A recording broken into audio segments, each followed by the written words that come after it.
One of the things that's often asked is, what is the difference between a B2 corporation or a social corporation and a charity? Well, first of all, it's how they're structured. One is based around giving money out towards a cause, and the other is about reinvesting. The main difference is how that money is reinvested in the business towards improving those services over time. So it requires a profit in order to be reinvested. You can't reinvest nothing. You have to generate a profit. So social corporations or social businesses require you to make a profit, which means they're structured more efficiently traditionally. They use more analytics in terms of their service delivery, and they try to meet shorter term goals, and often they have to repay their loans that they're given during when they start up. Charities, on the other hand, spin them. It's a one-way direction of money. It just goes straight towards the cause and does not return to the investors, and it does not return to the company. And if it does, that's often considered a corruption or needs to be spent on another project somewhat immediately. Or in some occasions they stockpile it in a bank account and live off the interest and try to use that to increase the longevity of the charity.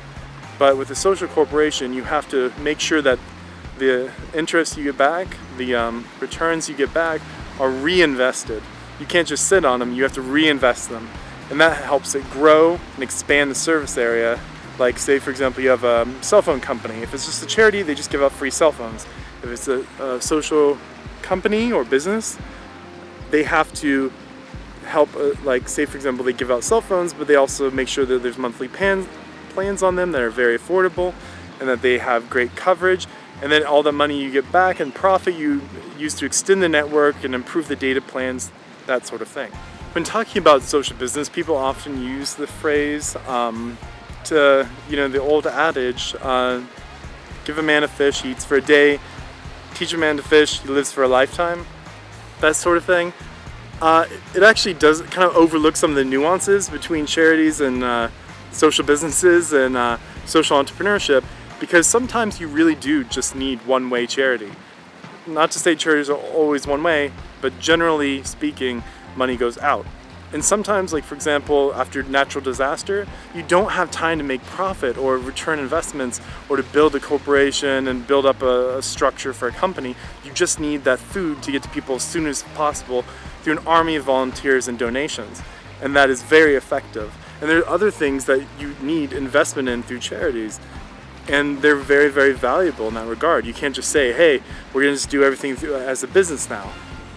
That is not a end-all answer that a lot of people like to make it. Like, social entrepreneurship will somehow solve all the problems with a lot of large social issues through resolving financing issues, by making them more efficient, by investing more in technology through the reinvestment process.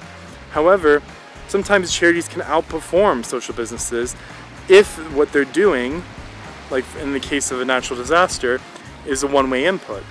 So you have to understand, is it a long-term product needed or short-term product needed? And even if, like in the case of protecting a forest, social businesses will work there too. Sometimes it has to be 50-50, where some years it's just a charity and some years it's a social business complemented by donations. So charities and social businesses can often form complementary notions. You can't give a lot of donations to a social business because they have to reinvest those profits and return them to your shareholders. So often you'll need to set up for like solving hunger within a given village, both a charity functionality and a social business. And you got to look at them through different lenses. They both have values in different use cases. So first you have to determine how long the goal of your project is and whether you need strategic reinvestment.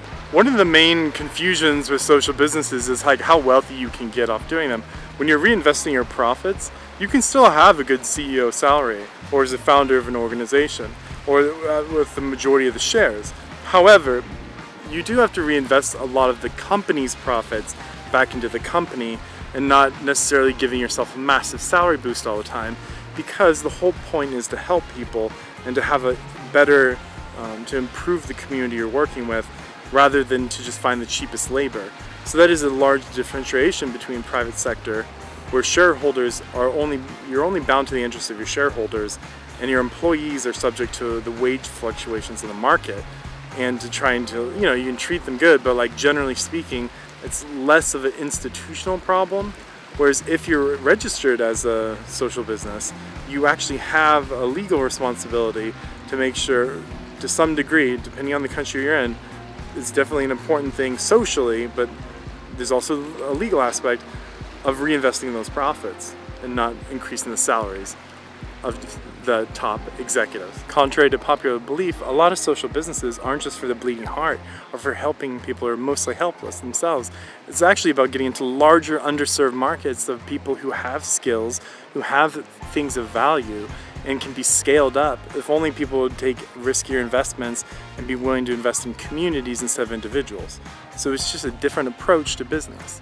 And it tends to work better because when you reinvest into your product over and over again, it tends to outbeat other products of a similar value on the market.